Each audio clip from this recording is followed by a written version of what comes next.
Guys, good morning. How are you? Uh, I'm hoping you're having a good time. I hope mko sawa. So today it's a Sunday, so the kids are out to play. So I thought, why not to have a vlog? And I've been meaning to actually do this vlog. It's on kitchen gardens.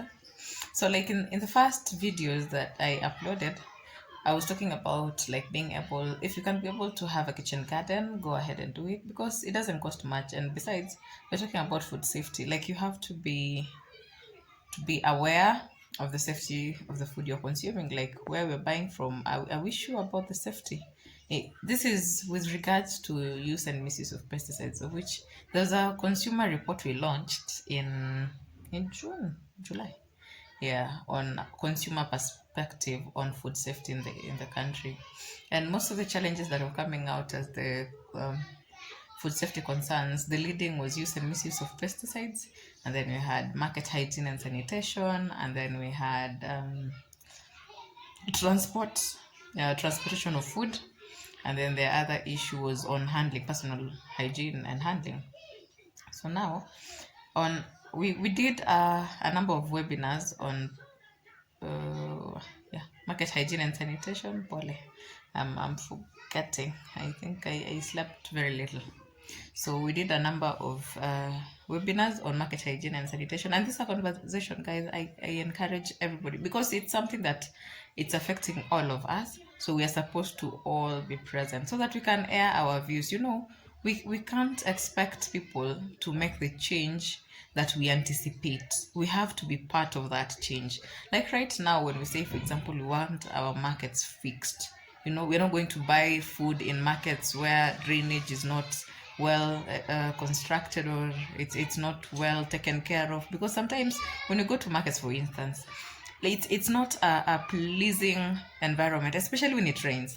So there are issues with sewage, and when the drainage is not properly done, this all goes back to the food that we're going to buy, because we have some vendors who are like displaying food on the ground and we'll still go and buy, you see. So how will it change if we are still not assertive about what we want? Like, if we say, for example, we are not going to buy food from a market that, for example, food is displayed on the ground, this vendor is going to be forced to find a way and display it on a proper surface. So it all depends on the consumers again. If we say what we want, then the vendors will give us what we want. But if we have to put up with the situation, then let us not anticipate for any change, because there's not going to be any. You get me? So my main concern with regards to food safety is we have the right to demand for clean, safe, and affordable food. We have that right. It's our right. So we have to demand it. And if we do not demand it, then we'll still continue having issues of cancer rising. Like right now, guys, we know somebody who has had cancer or somebody who's died of cancer, and we can clearly see, like, some time back we used to imagine, I know you do, like we used to imagine cancer was for just rich guys, people who have had exposure, so like they have been consuming whatever they've been consuming and they got it.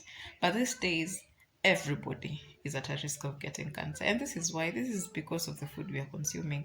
And that's why I keep on saying, as a person, you have to be assertive about what you want and demand that, because at the end of the day, it's going to affect you and me as consumers.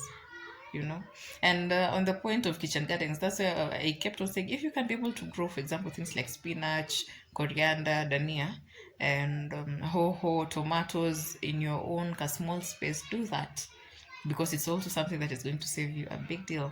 So I'm going to be sharing with you a video. Like we started as an experiment, because I was like, there's no point I keep on telling you guys or sharing or having discussions about having kitchen gardens, and I've not even tried it myself. So I decided to try it, and trust me, I have fed from my kitchen garden. And I live, the place where we stay, it's a flat, and there's no sand. So we had to be very creative about how we're doing this. So we had to like carry sand and put it on a plastic paper so that we don't interfere with the cement or the cemented floors. So we put sand on papers, on buckets, and start planting from there. I know most of you are conversant I presume, right?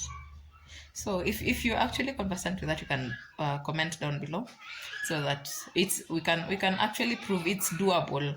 It's not like it's just rumors or anything.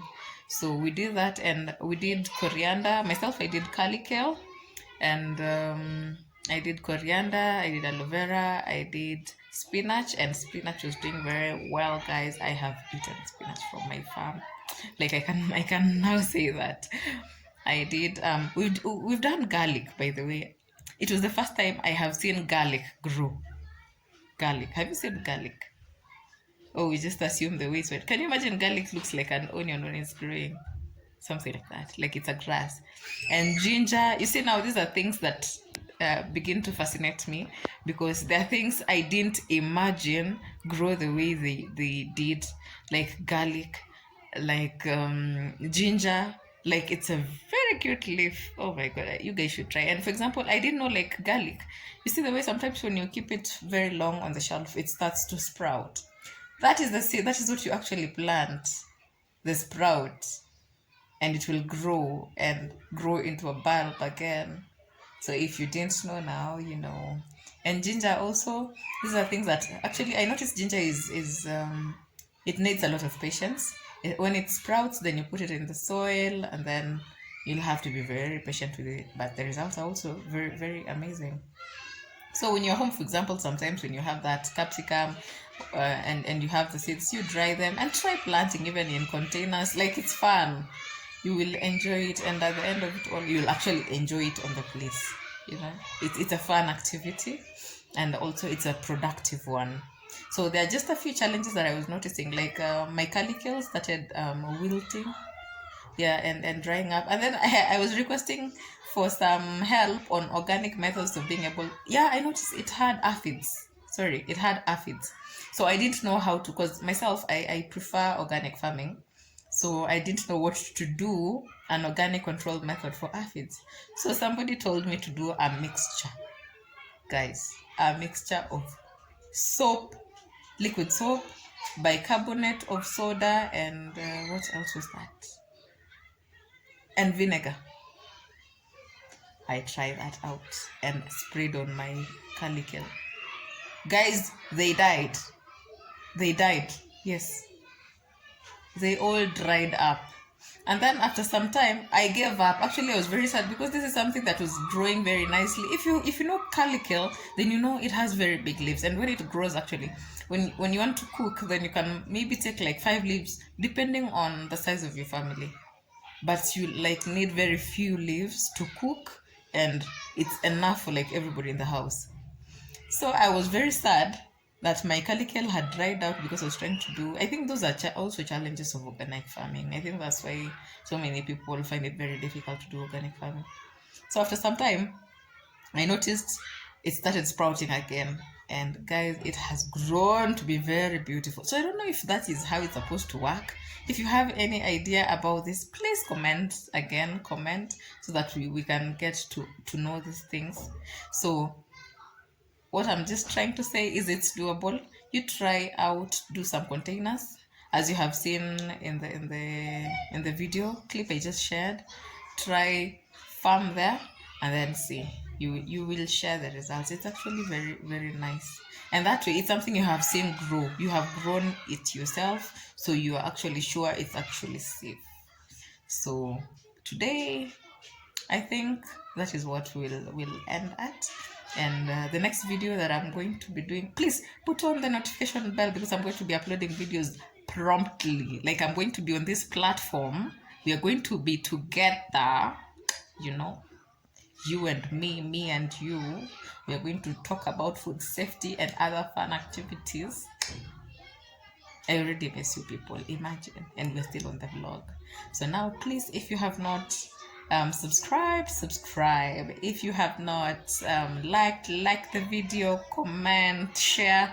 Let us build this platform where we get to talk about food matters. We get to talk about how to put food on the table, like now becoming a cottage industrialist. Yeah, the next vlog I'm going to have, I think I will do a vlog on the cottage industry that I have set up. Because again, I can't keep talking about something that I have not done. Being a hustler, I have hustled. So I'm trying to identify 2 ventures which I can share with you guys so that we can all tuomoke pamoja, sindio? Thank you so much for your time, guys. I love you. Bye bye.